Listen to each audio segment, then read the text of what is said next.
महाराष्ट्रातील जे काही 36 जिल्हे आहेत, त्या 36 जिल्ह्याचं संपूर्ण हवामान अंदाज आपण पाहणार आहोत। महाराष्ट्रातील कोणत्या जिल्ह्यात कोरडे वातावरण, तर कोणत्या जिल्ह्यात ढगाळ परिस्थिती आणि शावर प्रकारचा पाऊस पडणार आहे याचा संपूर्ण डिटेल्स, कोणत्या ठिकाणी जोरदार पाऊस पडणार याचा संपूर्ण डिटेल्स व्हिडिओ पाहण्यासाठी लगेच चॅनलला जोडून राहा। तर पहा, नाशिक जिल्ह्यामध्ये सकाळी ढगाळ वातावरण तसेच पावसाला सुरुवात देखील आपल्याला पाहायला मिळू शकते। म्हणजे जे काही शावर प्रकारचा पाऊस असतो, हा पाऊस आपल्याला नाशिक जिल्ह्यामध्ये सकाळपासून संध्याकाळपर्यंत अधूनमधून दिवसभरात पाहायला मिळू शकतो। तर हा अंदाज त्या ठिकाणच्या शेतकऱ्यांनी घ्यायचा आहे।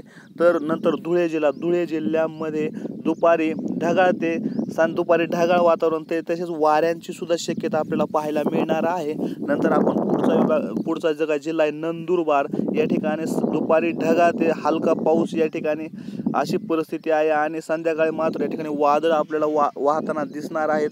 तर जळगाव सकाळपासून संध्याकाळपर्यंत सतत दिवसभर संपूर्ण ढगाळ परिस्थिती आपल्याला पाहायला मिळणार आहे।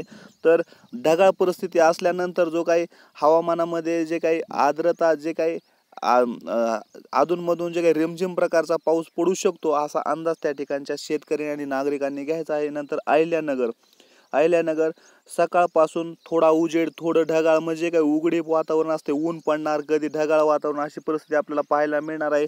संध्याकाळी मात्र आपल्याला वाऱ्यांसोबत काही ठिकाणी पाऊस सुद्धा आपल्याला पाहायला मिळू शकतो असा अंदाज अहिल्यानगरच्या नागरिकांनी घ्यायचा आहे। नंतर आपण या पुढचा पुणे विभाग पाहणार आहोत। पुणे जो काही विभाग आहे, या पुणे विभागामध्ये सकाळी पुणे जिल्ह्यात ढगाळ वातावरण तसेच थंडगार लाईट बारिश, म्हणजे नॉर्मल प्रकारचा आपल्याला पाऊस या ठिकाणी सकाळीच पाहायला मिळणार आहे। आणि दुपारी पुणे जिल्हा आहे दुपारी ढगाळ वातावरण, काही ठिकाणी जोरदार सुद्धा पाऊस पडू शकतो असा अंदाज पुणे जिल्ह्यातील शेतकऱ्यांनी आणि नागरिकांनी घ्यायचा आहे। नंतर आपण सोलापूर पाहणार आहोत। सोलापूर जो काही जिल्हा आहे, या ठिकाणी पुण्याप्रमाणेच ढगाळ, कधी हलक्या पावसाची शक्यता, मध्यम ते तगडा पाऊस, दुपारी मात्र आपल्याला पॅटर्न थोडाफार चेंज झालेला दिसणार आहे। या ठिकाणी सोलापूरसाठी हा अंदाज आहे। तर तुम्ही पाहू शकता जो काही सोलापूर आहे जिल्हा या ठिकाणी। नंतर आपण पुढचा सातारा जिल्ह्याचा अंदाज पाहणार आहोत। साताऱ्यामध्ये मात्र सकाळपासून जे काही ढगाळ वातावरण आपल्याला पाहायला मिळणार आहे, दुपारी विजा ते काही ठिकाणी सातारा जिल्ह्यामध्ये दुपारी सुद्धा आपल्याला पाऊस पाहायला मिळू शकतो। नंतर पुढचा जिल्हा सांगली, सकाळपासून संध्याकाळपर्यंत ढगाळ ते हलक्या स्वरूपाचा आपल्याला पाऊस, तसेच दुपारी ढगाळ आणि वाऱ्यांची प्रमाण वाढणार आहे असा सांगली जिल्ह्याचा हा हवामान अंदाज आहे। नंतर कोल्हापूर जिल्हा आहे, या ठिकाणी सकाळी ढगाळ ते हलका पाऊस आपल्याला पाहायला मिळणार आहे। दुपारनंतर थोड्या प्रमाणात वाऱ्यांची सुद्धा आपल्याला गती दिसणार आहे, म्हणून हा अंदाज लक्षात घ्यायचा आहे। पुढचा विभाग आपण पाहणार आहोत। पुढच्या विभागामध्ये सुद्धा जे काही जिल्हे आहेत, जो काही छत्रपती संभाजीनगरचा हा विभाग आहे, या ठिकाणी छत्रपती संभाजीनगर या ठिकाणी सकाळपासून ढगाळ वातावरण राहणार आहे। तर दुपारी मात्र काही ठिकाणी आपल्याला थोड्याफार प्रमाणात पाऊस सुद्धा आपल्याला पाहायला मिळू शकतो। नंतर जालना जिल्हा, सकाळी ढगाळ वातावरण, संपूर्ण दिवसभर जालन्यामध्ये ढगाळ वातावरण राहणार आहे। नंतर बीड जिल्हा आपण पाहणार आहोत। बीड जिल्ह्यामध्ये सुद्धा जे काही परिस्थिती आहे, सकाळी ढगाळ तर काही वेळा सकाळपासूनच वाऱ्यांची स्थिती आणि काळोखी ढग आपल्याला पाहायला मिळणार आहोत आणि ठिकठिकाणी आपल्याला बीडमध्ये पाऊस सुद्धा आपल्याला पाहायला मिळणार आहे। तर नंतर धाराशिव जिल्हा, या ठिकाणी सकाळपासून ढगाळ वातावरण तसेच हलक्या वाऱ्यासह ढगाळ वातावरणातून काही थोडेफार प्रमाणात आपल्याला शावर प्रकारचा पाऊस आपल्याला पाहायला मिळणार आहे। नंतर पुढील जो काही जिल्हा आहे परभणी या ठिकाणी सकाळी ढगाळ वातावरण तसेच दुपारी काळ्या ढगांचं प्रमाण आपल्याला आभाळात दिसणार आहे। तर नंतर हिंगोली जिल्हा, तर कधी हलका पाऊस आपल्याला दिवसभरामध्ये पाहायला मिळू शकतो परभणी जिल्ह्यामध्ये, मात्र संध्याकाळी विजांचा प्रचंड संभाव्यता आहे।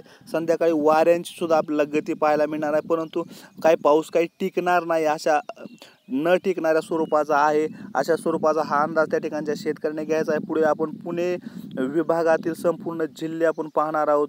जो काही पुणे विभाग आहे, या ठिकाणी सकाळी ढगाळ वातावरण, सोलापूर ढगाळ, तर सातारा, सांगली, कोल्हापूर या ठिकाणी संपूर्णच जो काही पुणे विभाग या ठिकाणी सकाळपासून संध्याकाळपर्यंत संपूर्ण ढगाळ वातावरणाची परिस्थिती आपल्याला पाहायला मिळत आहे। पुढील विभाग आपण पाहणार आहोत काही कोकण विभाग आहे। या कोकण विभागामध्ये जो काही मुंबई जिल्हा आहे, सकाळी ढगाळ, सकाळी ते 12 ते 8 वाजेपर्यंत सतत पाऊस आपल्याला मुंबईमध्ये पाहायला मिळणार आहे। दुपारी ढगाळ, अधूनमधून पावसाची तीव्रता वाढताना सुद्धा आपल्याला मुंबईमध्ये दिसणार आहे. नंतर आपण जो काही ठाणेमध्ये पाहणार आहोत, सकाळी ठाणेमध्ये सुद्धा जो काही कोकण एरिया आहे ठाणेचा सुद्धा या ठिकाणी मुंबईमध्ये जशी परिस्थिती आहे तशीच परिस्थिती त्या ठिकाणी सुद्धा राहणार आहे.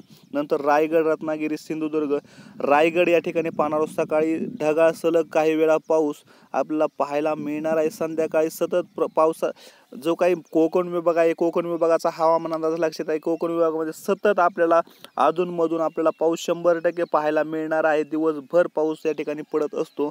तर नंतर आपण पुढचा विभाग पाहणार आहोत, जो काही अमरावती विभाग आहे. या ठिकाणी जो काही अमरावती विभाग आहे या ठिकाणी सकाळी हलक्या ते 12:15च्या टायमिंगमध्ये ढगाळ वातावरण, तसे हलक्या सरी आपल्याला कोसळताना दिसणार आहे सकाळी.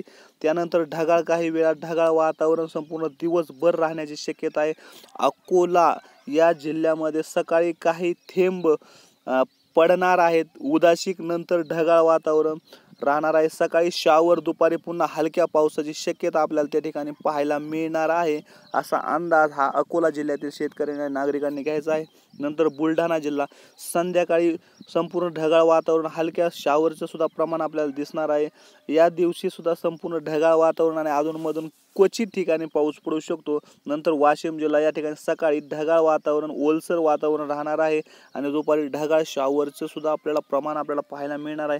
नंतर यवतमाळ जिल्ह्यामध्ये सकाळीच हलका शॉवर्स, नंतर ढगाळ वातावरण, असं आपल्याला स्वरूप यवतमाळ जिल्ह्यामध्ये सुद्धा आपल्याला पाहायला मिळत आहे. म्हणून हा अंदाज आपण त्या ठिकाणी लक्षात घ्यायचा आहे. जो काही यवतमाळचा हा भाग आहे.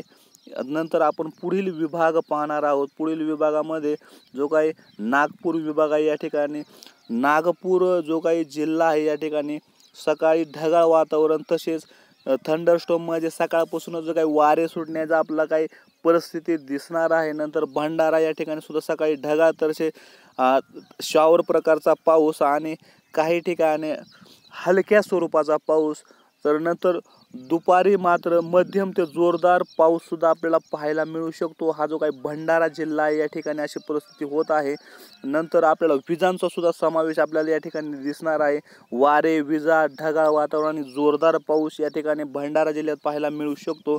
हा अंदाज भंडारा या ठिकाणच्या शेतकऱ्यांनी लक्षात घ्यायचा आहे. नंतर जो काही गोंदिया जिल्हा आहे, या गोंदिया जिल्ह्यामध्ये सकाळी ढगाळ, काही थेंब बादलांमध्ये म्हणजे ढगांमध्ये वाढ होणार आहे. दुपारी शॉवर आणि विजांचा समावेश आहे. संध्याकाळी संपूर्ण ढगाळ वातावरण, तसेच काही हलक्या स्वरूपात वारे सुद्धा वाहताना आपल्याला दिसणार आहे. नंतर आपण चंद्रपूर जिल्ह्यामध्ये पाहू, ढगाळ वातावरण, संध्याकाळी विजांचा आपल्याला पाऊस आणि म्हणजे काय थंडर स्वरूप म्हणजे काय वादळी पाऊस आपल्याला पाहायला मिळतो. वादळी पाऊस म्हणजे काय लय वेळ टिकत नसतो, तो काय 10-15 मिनिटं अशा स्वरूपाचा पाऊस आपल्याला चंद्रपूर जिल्ह्यामध्ये पाहायला मिळणार आहे. नंतर वर्धा आणि यवतमाळ या ठिकाणी सुद्धा परिस्थिती ढगाळ वातावरण पाहायला मिळणार आहे. असा हा अंदाज लक्षात घेत असताना हा संपूर्ण हवामानाचा अंदाज लक्षात घेत आहोत आपण 27 जून 2025 रोजी. फक्त जो काही गोंदिया आणि जो काही पूर्व विदर्भ आहे, हा विदर्भ सोडता संपूर्ण महाराष्ट्रामध्ये ढगाळ वातावरण आणि हलक्या स्वरूपाचा जो काही शावर प्रकारचा पाऊस आहे, हा पाऊस आपल्याला दिवसभर पाहायला मिळणार आहे. कुठल्याही स्वरूपाचा जास्त प्रमाणात पाऊस कुठेही मिळणार नाही, हा अंदाज लक्षात घ्यायचा आहे. फक्त कोकण विभाग आणि जो काही पूर्व विदर्भ आहे हा विभाग सोडता हा हवामान अंदाज सर्व शेतकऱ्यांनी लक्षात घ्यायचा आहे. धन्यवाद.